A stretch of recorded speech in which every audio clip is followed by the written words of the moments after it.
Vuelvo y repito, los costos de oportunidad, el costo de capital de una empresa está compuesto por los costos financieros y los costos de oportunidad de todos los grupos de interés que tienen expectativas sobre una empresa.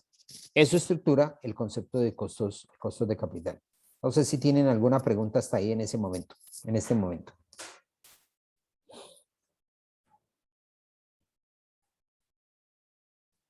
No, profe. Bueno, ahora, ¿qué más hay que tener en cuenta? Profe. Hay que tener en cuenta, dime tú, ahora, ahorita me preguntaron sobre la diferencia entre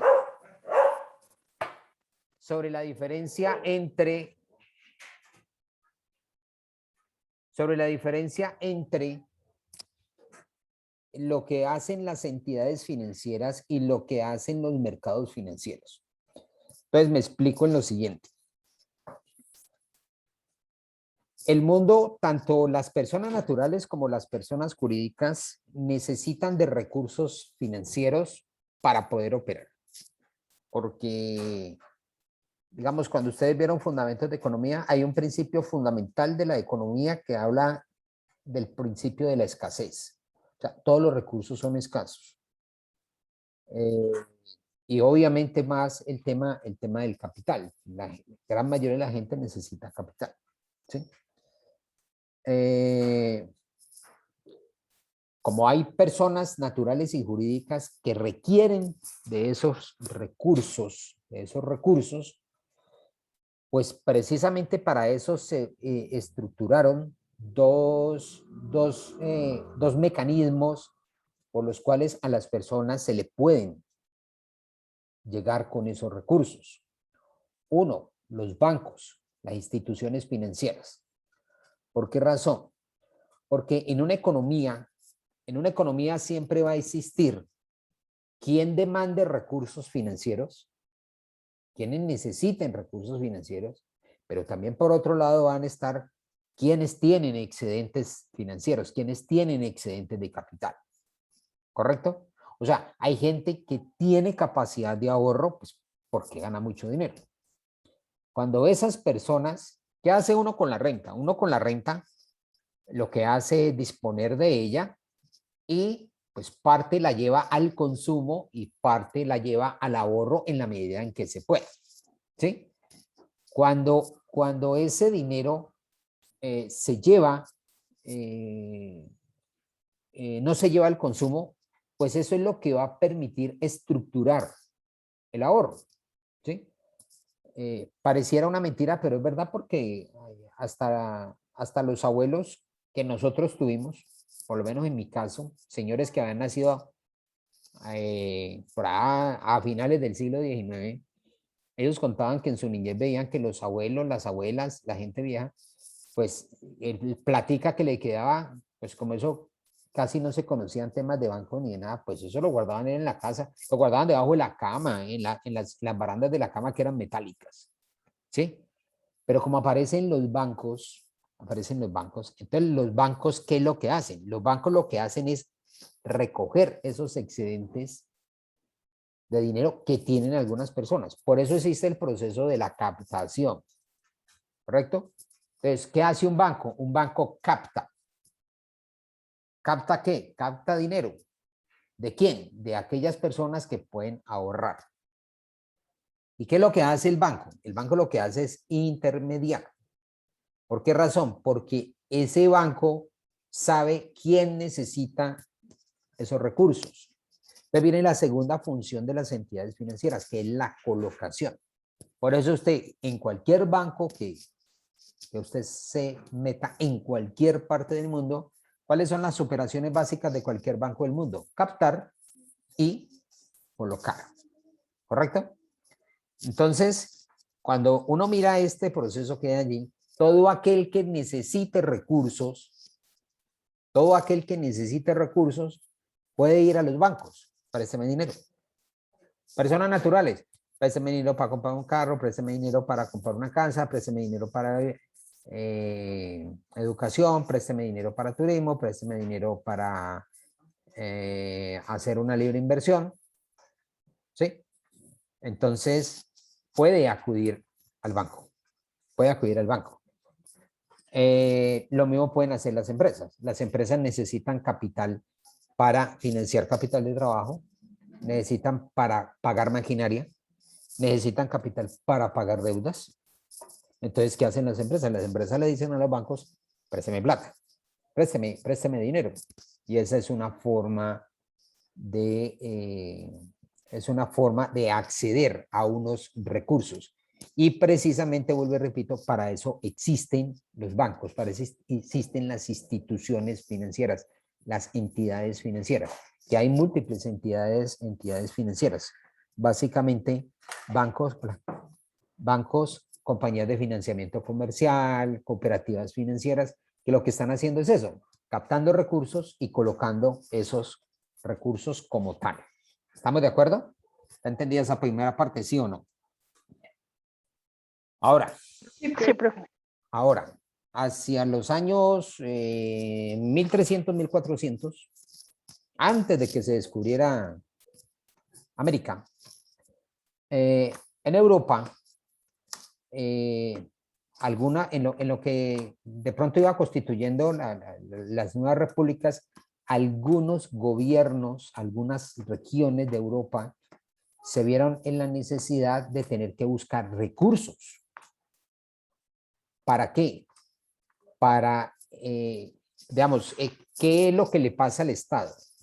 Es deber del Estado, independientemente del modelo que sea, socialista, comunista, capitalista, independientemente, el Estado tiene unas responsabilidades, porque el Estado como tal es una organización, el Estado es una empresa, el Estado es una entidad, es una institución que tiene que funcionar, es una institución que tiene empleados, es una institución que tiene que utilizar unos recursos, utilizar unos materiales, utilizar cosas.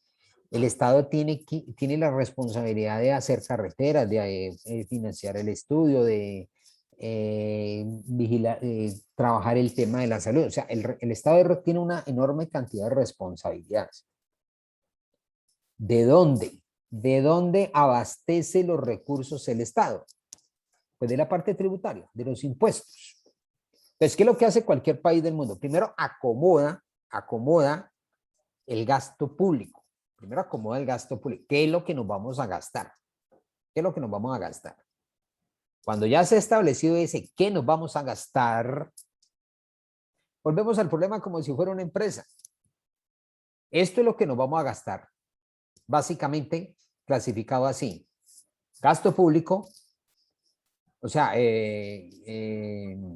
como tal gasto público. Uno, la burocracia, o sea, la nómina, los gastos de funcionamiento y la inversión. Que puede ser inversión social, cuando estás invirtiendo en educación, en salud, eso es inversión social, o inversión en infraestructura. Cuando estamos hablando de carreteras, puertos, aeropuertos, plantas de energía, plantas de acueducto. Eso es inversión en infraestructura. ¿Sí? Entonces, acomodan el gasto público. Cuando ya está ese gasto público, ahora sí. ¿Y cómo vamos a hacer para pagar esto? ¿Cómo vamos a hacer para pagar esto? ¿Estamos de acuerdo? Entonces, pues, ¿cuál es la primera norma? Eso es francés. Meta impuestos todo lo que más se pueda, man. Además, la idea francesa es lo que nos aplican a Colombia. No se olviden que Colombia es un país republicano y la idea de país de Colombia es francesa, pues porque Simón Bolívar, Antonio Nariño y todos estos personajes que se metieron en el tema de la independencia, pues fueron educados en Francia. ¿Cuál es la idea? La idea es ir colocando impuestos que aparentemente son bajitos, pero que permiten recoger mucho dinero, porque hay que gravar la gran mayoría de las cosas y hay que gravar la gran mayoría de las personas. ¿Sí? Digamos que esa es la manera de financiar, pero cuando no hay, que es donde se entra en el problema del estado deficitario, es más lo que se van a gastar que lo que va a ingresar, Entonces hay que buscar mecanismos de financiación. Hay que buscar, pues, quién le preste dinero al Estado. En lo que nosotros conocemos como la República de Holanda, que son los Países Bajos, por allá fue donde se inventaron ese mecanismo de emitir unos papelitos firmados por los gobernantes, donde la gente le prestaba dinero al gobierno. Y eso es lo que comienza a estructurar lo que se llama los bonos de la deuda pública, ¿correcto? Y así es como empieza una parte donde el gobierno, ojo, el gobierno, en vez de decirle a los bancos, présteme, le dice a las personas, présteme. Le dice a las personas, présteme dinero, ¿correcto? Y bueno, comienza a estructurarse el mercado y entonces se crean los mercados de los bonos. Los mercados de los bonos normalmente, y la historia la cuenta, y siempre va a ser así, lo que más se mueve en los mercados de los bonos son los bonos de la deuda pública, múltiples para múltiples cosas y para múltiples proyectos, ¿sí? Y posteriormente, digamos, por madurez de los mercados y por todo lo que usted quiera, ese mercado de bonos es ampliado a empresas, entidades, pues, que son supremamente importantes y, digamos, son cruciales para el funcionamiento de muchas cosas, ¿sí? Es posible, por ejemplo, puedo pensar que una institución financiera, voy a pensar Unicuses, ¿sí?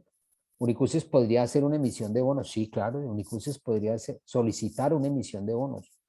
Haga de cuenta que allá donde están esos parqueaderos, van a levantar 2 torres para hacer 2 edificios más grandes y hacer más cobertura de salones y que funcionen otros programas. Vaya, pues levante un edificio de esos de 10 pisos, cada uno 2 torres en esas 2 esquinas. Eso es un infierno de dinero. Eso es un infierno de plata, ¿correcto? ¿Qué tendría Unicuses? Tendría 2 opciones. Vaya, dígale, no sé, Banco Bogotá, Banco de Colombia, Banco de Vivienda, vean, présteme plata pues para levantar este edificio. Esa puede ser una posibilidad.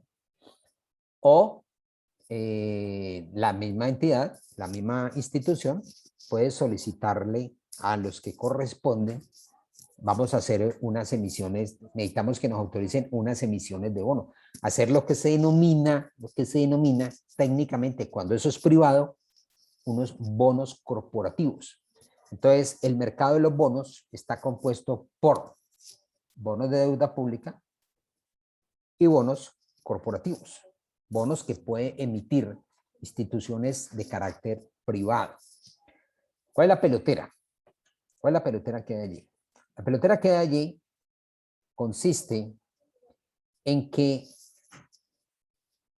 cuando las entidades irrumpen en ese mercado y que comienza a constituir las bolsas de valores. Entonces ya quedan 2, digamos, 2 componentes de demanda en los recursos financieros. Quedan 2 componentes. ¿Por qué razón? O de oferta, perdón, de oferta de productos financieros. ¿Por qué? Porque los bancos le están diciendo a las personas, ustedes tienen excedente de capital, tráiganlo. Tráiganlo, nosotros lo captamos y le damos una tasa de interés. Por eso es que en el mundo existen los CDTs, o los CDs, o los CDs, como dicen en el mundo extranjero. ¿Sí? ¿Por qué razón? Porque todos los bancos emiten certificados de depósito para que la gente lleve sus excedentes de capital y ahorren a término fijo. ¿Y qué hacen esos bancos? Esos bancos le ofrecen a las personas unas tasas de interés. En el caso colombiano están alrededor del 5.5%, algo así. ¿Sí? Pero esa es una manera, digamos, de captar los recursos. ¿Estamos de acuerdo? Y mire usted, ¿y qué hacen los bancos? Los bancos lo que hacen es captar esos recursos para prestárselos a las empresas. Pero si en Colombia te captan al 5.5%, a las empresas le prestan esos mismos recursos, se los prestan al 18%, al 15%, al 16%, al 18% y hasta el 20%. Se los prestan a las empresas, ¿correcto? Pero las grandes empresas y inclusive al gobierno también le pueden prestar el dinero, pero se lo prestan a esas tasas de interés.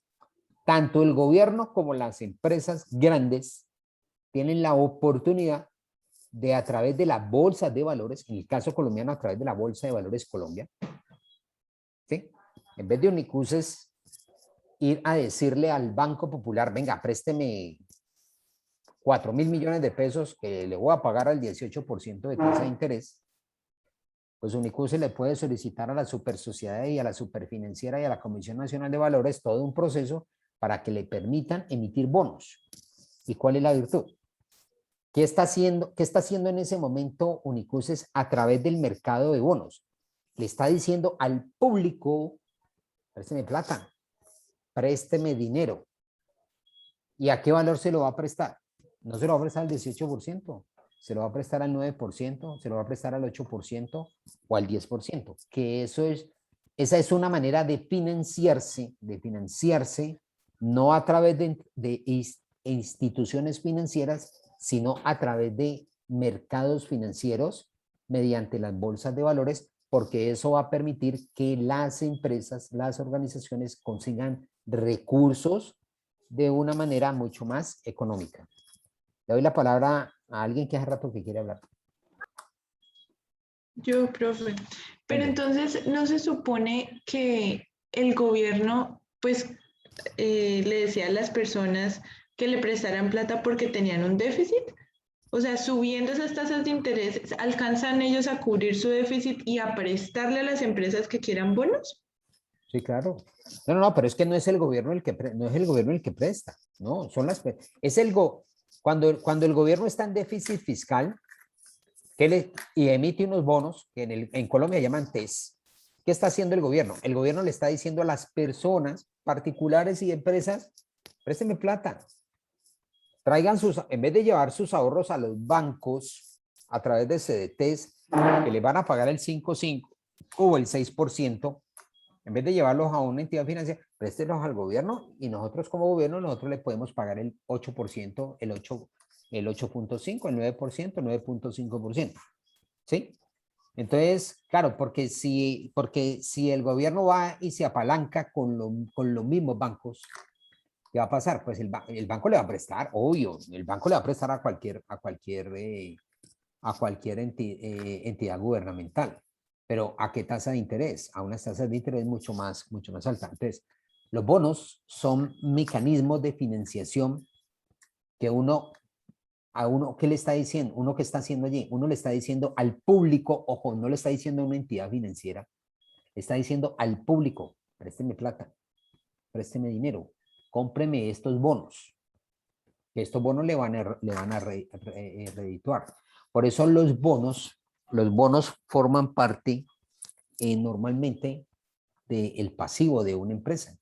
Cuando usted está comprando bonos emitidos por un gobierno o emitidos por una organización, usted lo que está haciendo es prestándole plata a esa organización. Y eso, como cualquier deuda, va a tener los 5 puntos básicos. Un monto de capital, una fecha de inicio, una fecha de vencimiento, una forma de pagar, unas cuotas que hay que pagar, ¿correcto? Una tasa de interés, una tasa de rendimiento que hay que pagar. Esas son las 5 claves de una operación de tipo financiero. Eso lo tiene un préstamo, ¿correcto? Si la empresa, si Unicuses, le dice el banco, préstame 4.000 millones, nace hoy, saben ser, no sé, dentro de 10 años, listo, hay una fecha de vencimiento. Monto de capital, 4.000 millones. ¿Cada cuánto va a pagar la cuota? Bueno, mensuales, trimestrales o semestrales, como se pague. Pero hay que fijar unos montos de deuda. ¿Y cuál es la tasa de interés que va a cobrar? Pues no va a cobrar un X%. Es el principio.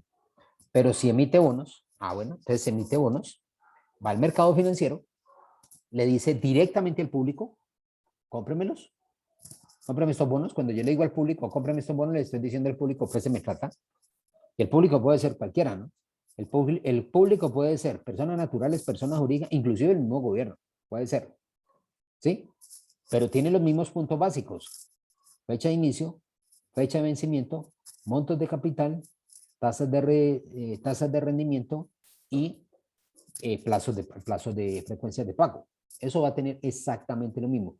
La virtud, vuelvo y repito, consiste en que uno se los puede conseguir mucho más baratos cuando autorizan las emisiones de bono. Lo que pasa, ¿Es difícil de autorizar o qué? exactamente, lo que pasa es que Por ahí eso está. no se lo van autorizando a cualquier entidad así nomás, Ya. ¿correcto?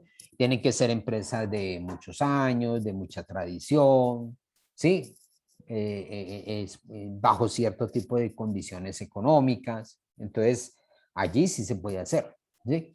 Seguramente si fuera por tradición, Almacén La 14 podría solicitar una emisión de bonos, Eso pero te iba a pues decir, no se hubiese su podido tomar como solución. sí, claro, pero lo que pasa es que según lo que dicen los liquidadores, eso está en un nivel de endeudamiento que está supremamente complicado. Por ahí salió una versión sobre qué es lo que ha pasado con la 14. Pues yo no sé si será valedera o si será la realidad o no, pero lo que ellos dicen es que almacenes, hay dos cosas. La 14 la volvieron en dos negocios. Uno, lo que tiene que ver con el supermarket, ese es uno que es el retail, y lo otro es el tema de los centros comerciales, la parte inmobiliaria. Entonces, lo que hablan es que de la parte del supermarket, del retail, financiaron la parte inmobiliaria. Claro, con toda esta pandemia y con todo lo que ha pasado, pues el golpe ha sido mucho más duro, pues porque cualquier cantidad de locales de los centros comerciales de almacén en la 14, pues obviamente han tenido que cerrarlos, pues porque por todo el desbarajuste económico que generó eso en todo el país. Entonces, claro, empezaron a cubrir de la liquidez del retail, con eso empezaron a intentar cubrir los endeudamientos que tienen los complejos inmobiliarios y eso, hasta que eso se reventó y eso obviamente es totalmente valedero. ¿Por qué razón? Porque la 14 no era una empresa que solo le apuntaba al tema de la gran superficie, sino a los centros comerciales. Recuerden ustedes, se puede ver el complejo Calima, el complejo de Jamundí, la 14 La Paso Ancho, todo eso son unos centros comerciales de los mismos propietarios, ¿sí? Entonces, digamos, si no tuviera esos problemas de liquidez y endeudamiento tan jodidos y tan complicados, perfectamente había podido solicitar, pues porque es una empresa antiquísima, porque se van a quedar desempleados cerca de, no sé, creo que hoy en día hablan como de 3.800, casi 4.000 personas, y hay que buscar maneras de salvarla, ¿sí? Perfectamente a una empresa como Carvajal, como, no sé, Baterías Mac, alguno de los ingenios, es muy factible que la misma Confandi, si lo quiere hacer, ese tipo de empresas así, pues pueden solicitar emisiones de bonos corporativos para poder financiarse. Entonces, son mecanismos que pueden utilizar las empresas. Normalmente las personas hablan de las bolsas de valores, y entonces cuando uno le hablan del tema, entonces uno dice, ah, sí, la bolsa de Nueva York, la bolsa de Londres, la bolsa de Tokio, la bolsa de Hong Kong, Euronext, son las 5 principales bolsas de todo el mundo, porque pues es el tema accionario, que ya es otro rollo. Pero existe algo que se llama el CBT, el Chicago Board Trade. El Chicago Board Trade es la principal bolsa de valores que hay en el mundo que negocia bonos de deuda pública y bonos corporativos. Y ahí es donde usted tiene, no sé, Coca-Cola, Pepsi-Cola, General Motors, Toyota, todas las grandes multinacionales del mundo que invierten en ese tipo de títulos, ¿correcto? Es importantísimo el tema en ese sentido. Entonces, ahí es donde están estructurados los mecanismos de financiación. ¿Sí? Ahora, como esto tiene costos financieros diferentes, ¿correcto? Entonces, uno no habla de costo de capital, así nomás, sino que habla de costo de Profe, qué pena, no está compartiendo. Ok, gracias. Uno habla de costo de capital promedio ponderado. Uno habla de costo de capital promedio ponderado. ¿Correcto? Es lo que voy a hacer aquí. Si yo dijera, ¿cuál es el costo de capital de esta empresa? Pues entonces uno diría, si saca una media aritmética simple, uno diría, pues bueno, pues este promedio, aquí está, un 12.5% es el promedio. ¿En dónde está el error? El error está en decir que este es el promedio. ¿Por qué? Porque está considerando que los aportes fueran iguales. Me explico. Si cada uno de estos fuera el 25%,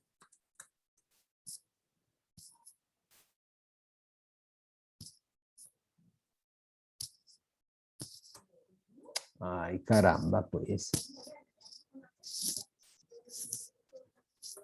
Si cada uno de estos fuera el 25%, sí era valedero porque cada uno tiene el mismo peso. Pero resulta que los proveedores dan el 10%. El aporte es diferente a los bancos que da el 375, es diferente a los bonos que da el 625, es diferente al aporte de los socios. Entonces nosotros tenemos que trabajar un costo promedio de capital, pero ponderado. Y ese ponderado, ¿qué tiene? Conjuga los diferentes costos financieros de acuerdo al porcentaje de participación en el proceso de la financiación de la empresa. ¿Correcto? Entonces, ¿cómo lo haríamos? Diríamos lo siguiente. 3% por el 10%, esta es una manera de hacerlo. Aquí te da el 0,30. 15% por el 18%.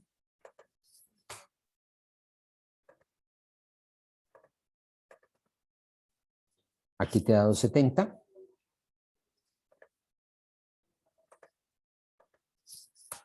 Este es el de el mercado de los bonos. Y este es el resultado del costo de oportunidad de los inversionistas. Si yo quiero saber cuál es el costo financiero, entonces yo sumo los 4.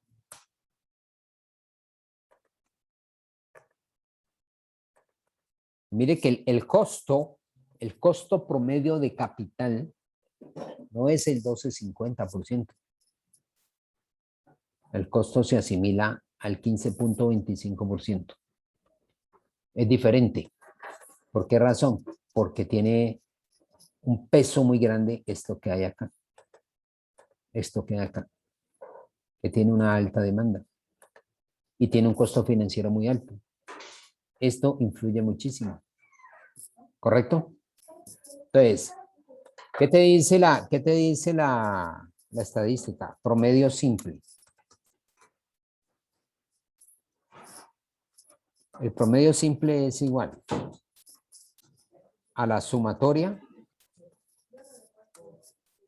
de los X sub I dividido por N datos. ¿Sí o no?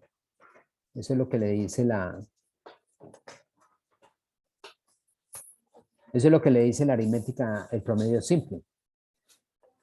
El promedio ponderado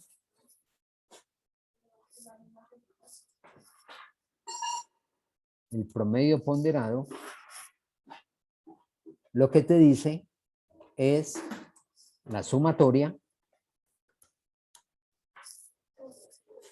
la sumatoria de los X sub I ponderado por W sub I, o sea, en este caso por el porcentaje de participación. Eso es lo que está haciendo la media ponderada. Entonces, está haciendo un promedio, pero dándole realmente la participación que tiene el aporte de cada uno de estos capitales. Si yo lo hago de manera directa, ¿qué tengo que hacer? Suma es igual. Suma es igual. La participación de proveedores por el costo financiero más la participación de crédito bancario por el costo financiero de acá más la participación de mercados financieros de bonos por el costo financiero más la participación de los socios por la tasa de oportunidad. Y esto debe dar 15.25.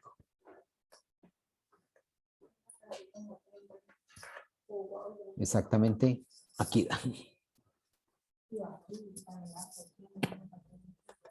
Entonces, en las reuniones de juntas directivas, cuando uno ya está en torno de la empresa, una de las preguntas que le hacen a uno es esa. ¿Cuáles son los costos financieros de la empresa?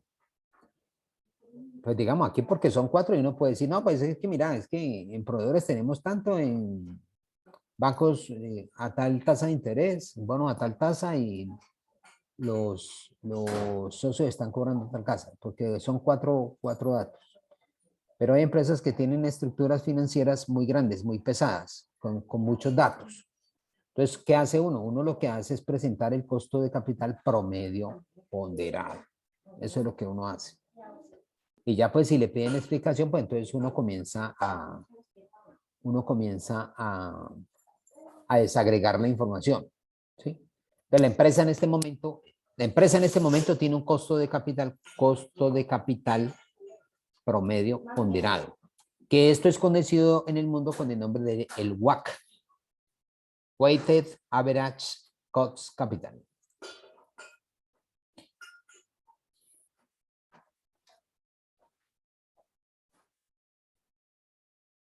Weighted Average Cost Capital. Costo de capital promedio ponderado, el WACC de la empresa. Este WACC de la empresa es muy importante cuando uno va a entrar a hacer evaluaciones financieras de los proyectos, de los negocios. Con esto es que uno entra a hacer una enorme cantidad de evaluaciones.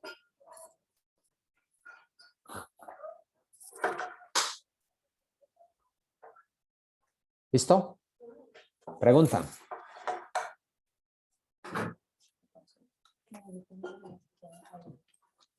Estoy como los viejitos, chocheras.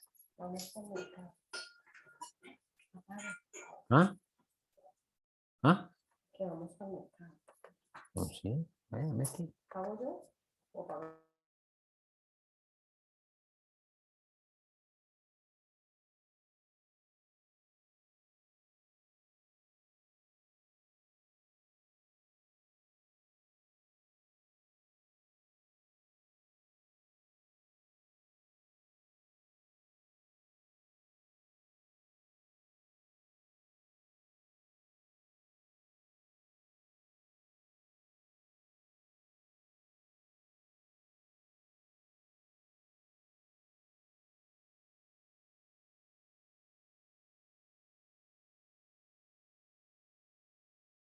Porque yo lo sé. Pero estaba mirando en bebillas. Eso es lo que digamos, implica el marco de costo de capital dentro de una empresa. Pregunta.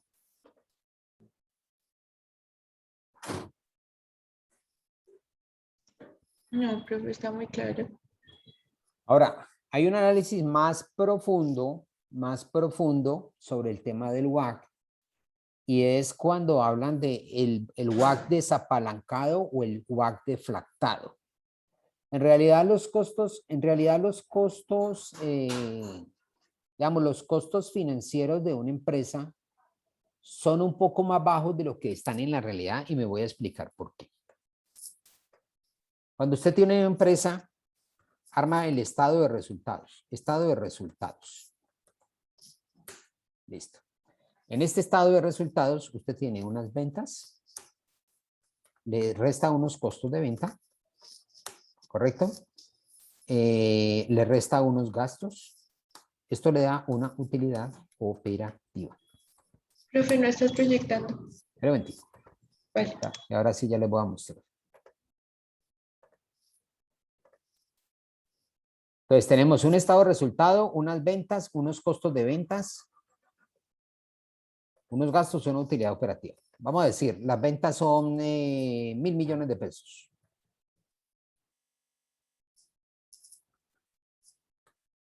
Los costos de venta son 200 millones. Los gastos son 100 millones. Entonces, la utilidad operativa, ¿cuál sería?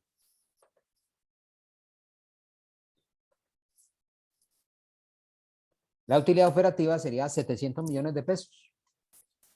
Si la empresa no se financia, no tiene costos financieros.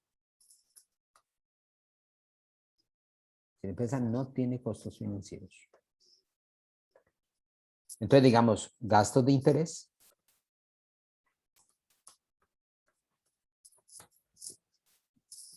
Cero. Utilidad antes de impuesto.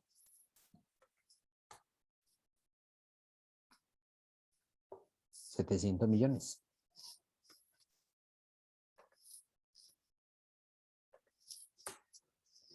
Impuesto.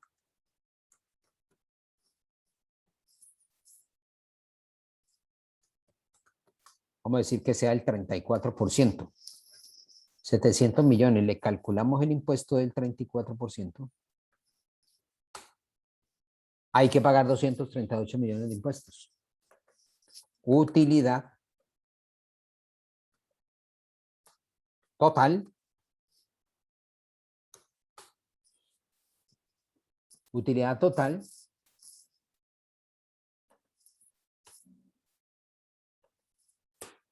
$462 millones de pesos. ¿Estamos de acuerdo? Ahora bien, ¿qué pasa?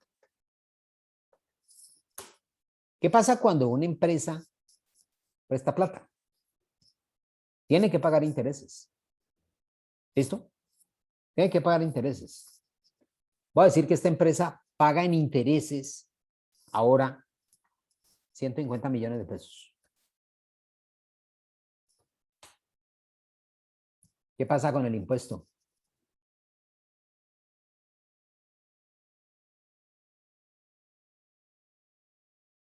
Disminuye, profe, por supuesto. El impuesto va a disminuir. El impuesto va a disminuir. Prestar dinero hace que una empresa pague menos impuestos. Pague menos impuestos. Se supone, por los teóricos de las finanzas, prestar dinero a los bancos hace que la empresa ahorre impuestos. Hace que la empresa ahorre impuestos. Si eso es real o no es real, si es verdad, si no es verdad, pues sí, pero lo que no estás pagando en impuestos, pues lo estás pagando es en un banco, ¿no? Claro, profe, porque, a ver, uno pide un préstamo, ¿cierto? Entonces, de todos modos, de lo que le queda a uno, de lo que uno gana, uno tiene que pagar el préstamo. Entonces, la utilidad es menos, entonces sobre ese valor se hace lo de los impuestos, entonces el valor es menor. El valor es menor. Pero el dinero se lo lleva a otro. ¿Ah? Pero el dinero se la lleva a otro, que es la entidad financiera. Sí, claro. El dinero va para otra, el dinero va por la otra parte. Si uno Pero que suma esto, se va. si uno suma esto aquí, esto más esto,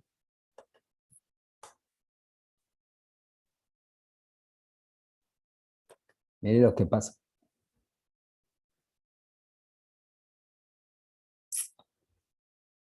Usted paga menos impuestos, ¿correcto?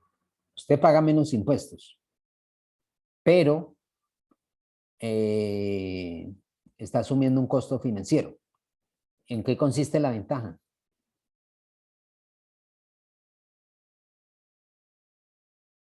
¿Qué ventaja le encuentran ustedes a eso?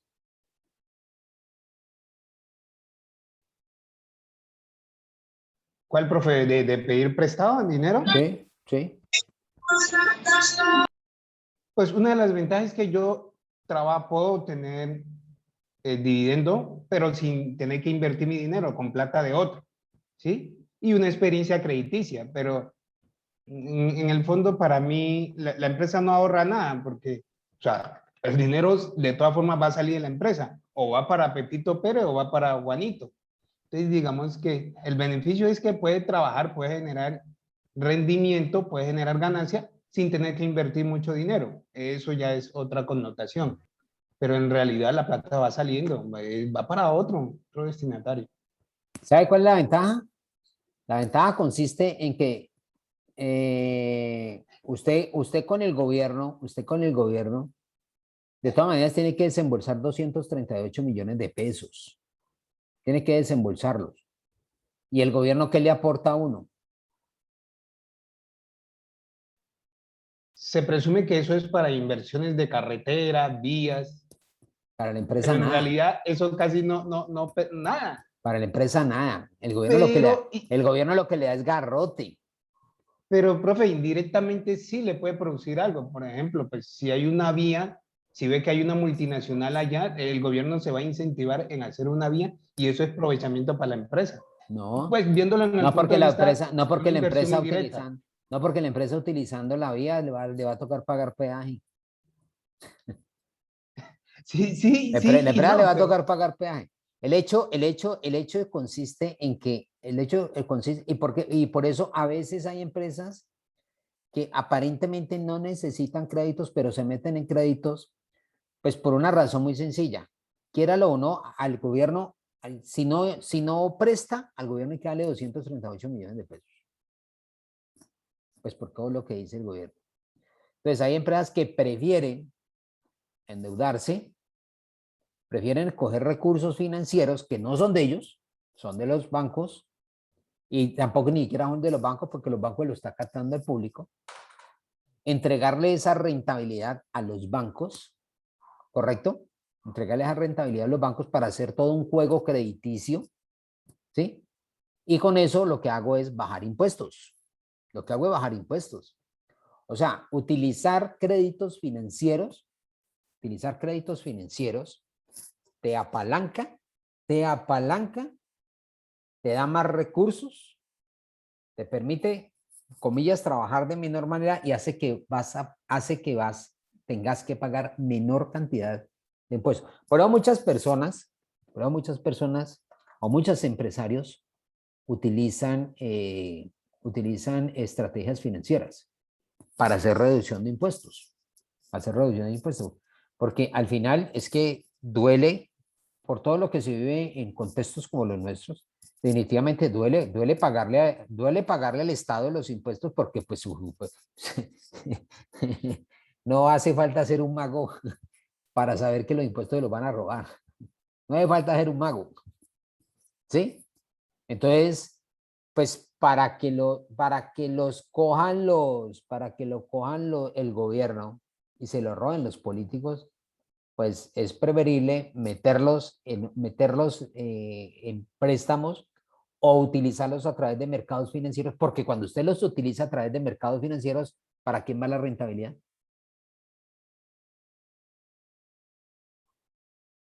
Para quien los compre. ¿Quién? Pueblo, personas naturales, personas jurídicas. ¿Sí me hago entender en la idea o no? Sí, sí, profe. Son cuestiones, Empezar- son cuestiones y son decisiones y son cosas que uno debe de analizar en los momentos en que está tomando las decisiones de financiación de una empresa, porque las decisiones de financiación de una empresa tampoco es que sean así, pues, como tan divertidas de tomarlas y tan fáciles de tomarlas. ¿Sí? Preguntas. Entonces, ahí está el costo de capital de promedio ponderado. Eso es uno de los temas que son importantes en el tema de la gestión financiera, porque nosotros como gerentes financieros siempre lo que tenemos que hacer es estar mirando, buscando recursos y cada vez que pensemos en esa búsqueda de recursos, pues uno tiene que pensar que pues hay que asumir unos costos financieros, hay que asumir unos costos de capital. Ahora, no, pues es que, no, digámosle a los socios que aporten capital. Bueno, pues sí, ahí está. Pero resulta que los socios pues también tienen su expectativa. También tienen su expectativa. Y esa expectativa hay que satisfacerla. ¿Por qué? Pues porque estamos en la era moderna de la gerencia de valor agregado. Gerencia de valor agregado. Bueno, ya son las 7:41 y acabo de mencionarles un tema que vamos a ver posteriormente, que es el tema precisamente de valor agregado. ¿Sí? Para que sigamos profundizando en el tema. Que pasen buenas noches, jóvenes. Gracias, profe. Igualmente, profe, gracias. Gracias, Hasta profe. luego. Hasta luego. Gracias, profe. Yo les envío este archivo al grupo. Pásenlo Súper, bien. profe, Gracias, gracias. profe. En conclusión, dijo